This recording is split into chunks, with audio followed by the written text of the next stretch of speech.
Hey, what's going on, guys? Shaun of the Dead here. I just wanted to talk to you about something that happened over the weekend.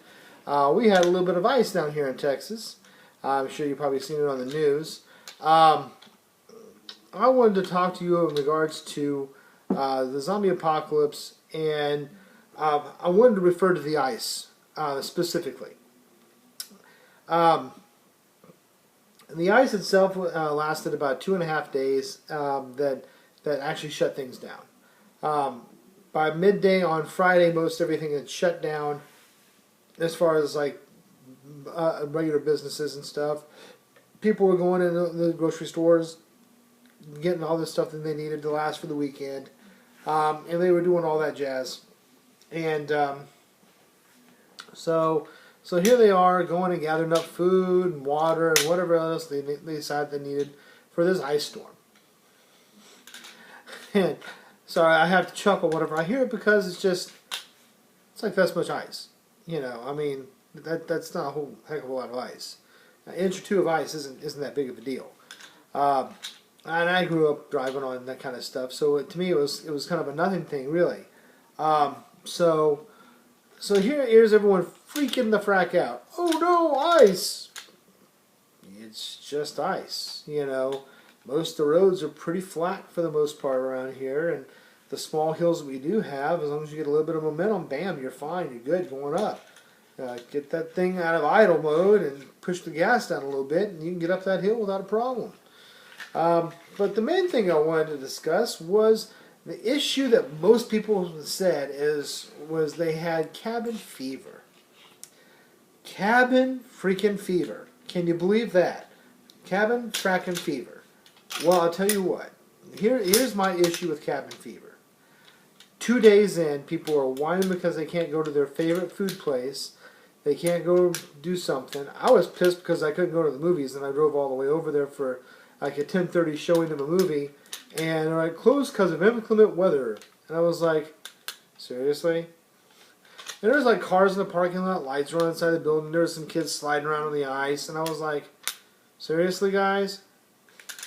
So I was a little miffed at that, but outside of that little issue, you know, people were just complaining because of cabin fever. I was just pissed that I drove over there for nothing.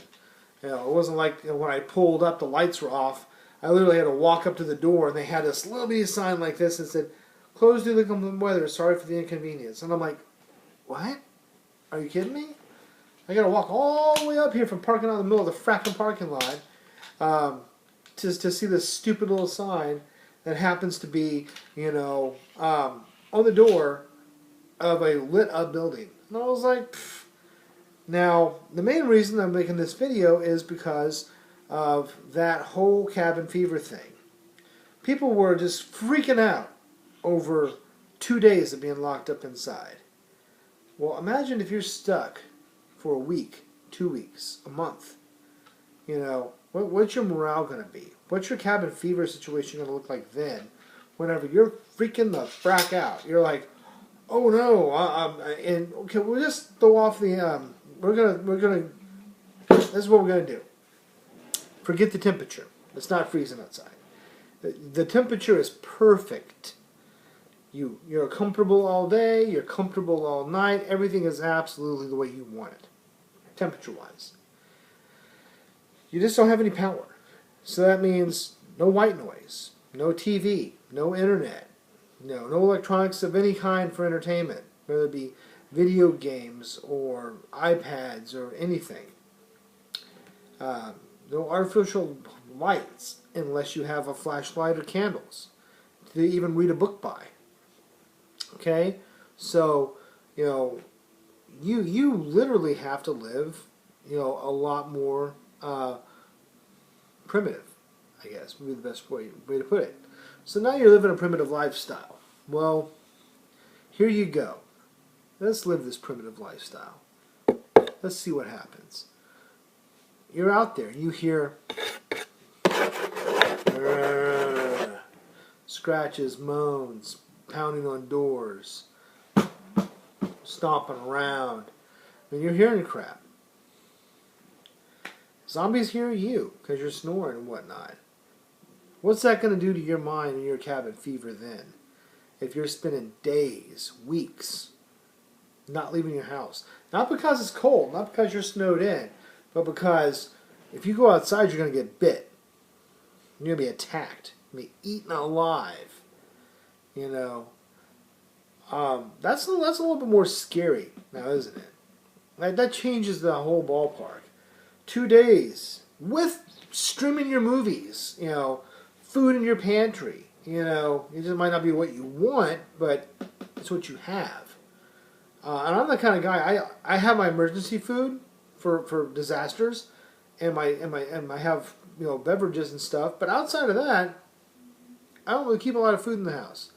I grab some food on my way home. I eat it. I pitch the trash. Easy peasy. Done. No muss, no fuss. I'm over. Grab something to drink. I'll grab some water. Grab a soda, whatever, and just kind of chill. So I have multiple beverages, and I rotate those pretty frequently. And I have emergency food set back to the side so I can have something to eat if something bad happens. So I've got that. I'm good. I've got that covered. Now here's the issue is people didn't want what they had. People stopped at the grocery store, and we went to the grocery store as I took my sister in there. I felt messed up. Met up with them there, and I actually had to drive them to one place to go get some food because they couldn't drive on ice. And they were completely out of eggs in the supermarket. Completely out of eggs. I was like, wow, wow. That's pretty cool. This is on I believe this was Saturday. Saturday is the first real day of ice. Grocery store is out of eggs.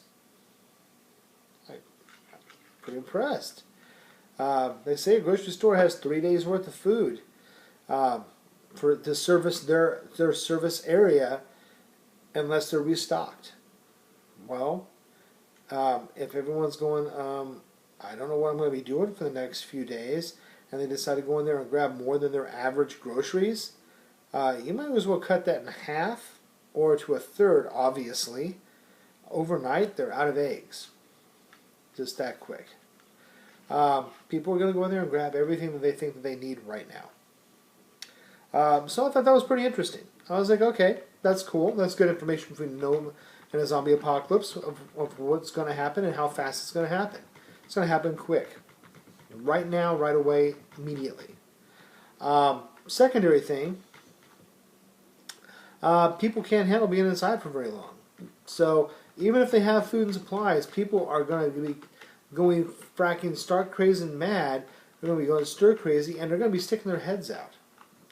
Well, they stick their heads out, they're going to draw zombies for one. They're going to draw marauders for two. And they're going to be attacks on these people of opportunity because they're sticking their heads out where they don't need to be. It's like, you don't really need to be out there. You don't need to be showcasing where you're at, that you're still here and you're okay. You don't need to do that. So people are going to be poking their heads out, I think now, earlier, especially if they're in an elevated position. They'll be looking out their windows and trying to do stuff, maybe even walking around in their backyard just to get out of the house, to get some fresh air and stretch their legs and kind of see what the lay of the land looks like. It's like, frack that. But of course you do have to keep tabs on what's going on inside, which is true. You have to see that if, as the longer it goes, if you're seeing more and more herds build up and the horde of zombies that are outside is increasing day by day, then you're going to have to formulate a plan pretty quick and get out as fast as possible because you don't want them to overswell what you can get through. And you also have to see what the lay of the land of the vehicles situation looks like. How littered is the road? Can you get out? Yeah, it's going to be a difficult situation for most people who have cars, and even people with four-wheel drives. That's still going to be a really, really, really, really, really bad situation. So I don't want people to immediately think, well, I got a four-wheel drive, so I can just get out anything I want. Not if there's no way to go. Unless you have a monster fracking truck and you're driving over the top of other cars, you're not getting out. It's not going to happen. You can't pull every car out of your way. You just can't do it. You're going to run out of gas. You're going to run out of, you're going to be mobbed before it happens. I mean, it's just, you got to be realistic here. So people are going to freak out. And they're probably going to be leaving their places earlier. So I may end up changing my timeline on my hypothesis for how long before the micro blenders start happening when people start sticking their heads out. It may not be because of food. It may be because, their cabin fever is going to override their fear. And they're going to want to step out and see what's going on. They're going to want to step out and see if their neighbor's okay. They're going to want to go do something. So what I want to know from you is, how long do you think that you can stay inside your home, especially if you happen to be stuck there by yourself, which is a completely different situation. And with no entertainment other than, in the daytime, if you happen to have a deck of cards in the house, yay you can play solitaire. So you're sitting around in the daytime, killing time. If you have books in the daytime you can read, it comes night, you sleep, daytime you wake up, you're just kind of doing your thing. So I want to know how long you think you can stay, and I want to know both numbers. I want to know one number of days that you're going to stay by yourself in a zombie situation before you think you're going to get cabin fever that's going to draw you out, even if you still have food and water. And I also want to know if you happen to have a loved one with you, like a lover or a spouse or whatever. That will increase your time, I'm sure, because you can find other things to keep you busy. And if you happen to have a family with you and you have children, then that's going to increase your time greatly because you can't leave them. You can't. So that's going to really increase the time, and that actually might push you until you run out of food, potentially. So I want to know what you think your time frame is and why. Please stay on topic. Please be polite to each other. Remember, if people are, bashing each other and doing comments that don't pertain to the situation, they may be removed. So just be respectful of one another, and tell me what you think. And I want to know, how long do you think you can last before cabin fever gets you the better of you in a zombie survival situation?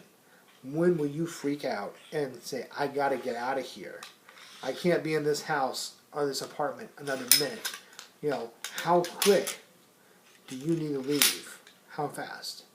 I want to know. So again, Shaun of the Dead, as always, don't forget to subscribe. Please give me a thumbs up if you like this. I do enjoy your feedback. And I've noticed that I've had a lot of other new subscribers and a lot of new people putting some comments out there. I've tried to respond on some of those comments, and I'm going to compile some of those comments and try to do a video on some of those here pretty soon also. And I'll going through some of my new comments here. Again, thanks for all your support, guys. I appreciate it. And as always, I'll catch you next time. And aim for the head.